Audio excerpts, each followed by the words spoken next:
there's a lot of different matchups you look at. Okay, what can New England do offensively? Gronkowski, how does Seattle handle all that? But I think the first and most important thing is, will New England be able to control this pass rush off the edge with Cliff Averill and Bruce Irvin, and then Michael Bennett? So that's going to be key. I think New England, having 2 weeks to get ready for their offense, will have a heck of a plan. Coach Belichick's one of the best it's ever been, and everybody talks about Tom Brady, but New England's defense is outstanding. I think Seattle's defense is one of the best I've ever played against because they're not exotic. They're just very, very good, and they all know what they're doing all the time. So, but I think Tom and they have the receivers to play underneath against them that should match up pretty good. We don't exactly dress in these types of clothes every single day, so it's fun for guys to see each other out of their element and just enjoy themselves. What's the defenses for the Patriots, for the Seahawks? As you're breaking them down, what's the best way to kind of game plan to beat these guys?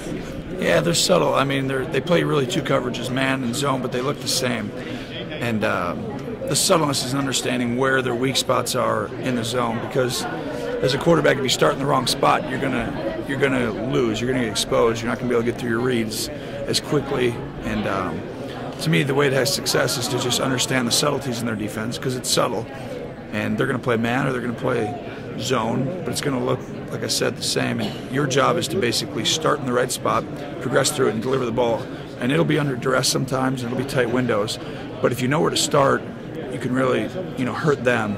The problem is just they do a good job of making you start in the wrong spot, and then you're late to certain things, and they're too fast. I think the running backs are going to play an important role. I think if you look at the teams, the secondaries are so good. No doubt. They almost nullify the other team's receivers, and I think the game is going to will come down to who runs the ball most effectively. I'm excited. I mean, I feel like it's been a month since they played. Now I'm a fan, so I'm excited for the games. You watch every week. Monday night, Thursday night, and Sunday are my favorite days of the week during season. So I'm excited. I like Seattle. Everyone's keep asking me who I like, but I'm still picking Seattle. When I went against them, they had a little bit of different faces because I played them last year. But this year they got a little bit of new faces. They really play the same, type of schemes and things like that. But you got to wear those guys down. And the Seahawks got the guys to wear guys down. Got a guy, Marshawn Lynch, who's able to run the ball and wear guys down over the course of the game. So I'm very excited about the game.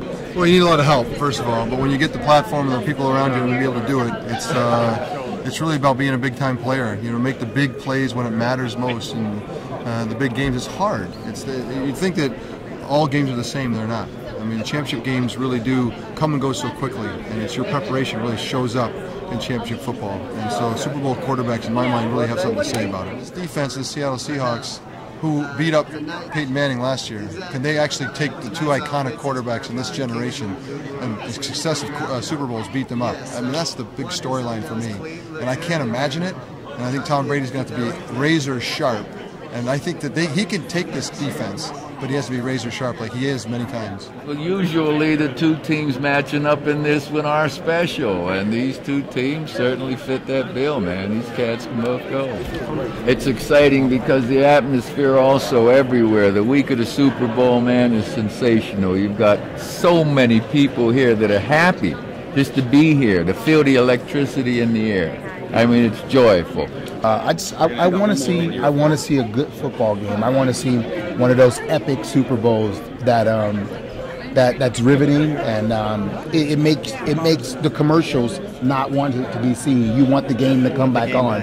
That's when you have a good game. As a little boy, I dreamt about being in the Super Bowl, and I was able to do that 4 years in a row, even though we didn't win any. Just the camaraderie that we had in the locker room, that never give up attitude we had each and every year that we came back in training camp and going through the season. You want to be playing in the game, but that part of it's disappointing. But you enjoy just talking football. I can talk football all day long. So it's great to be here. It's only after the game where one of the sides, there's some long faces. But otherwise, it's one of the best weeks in all of sports anywhere in the world.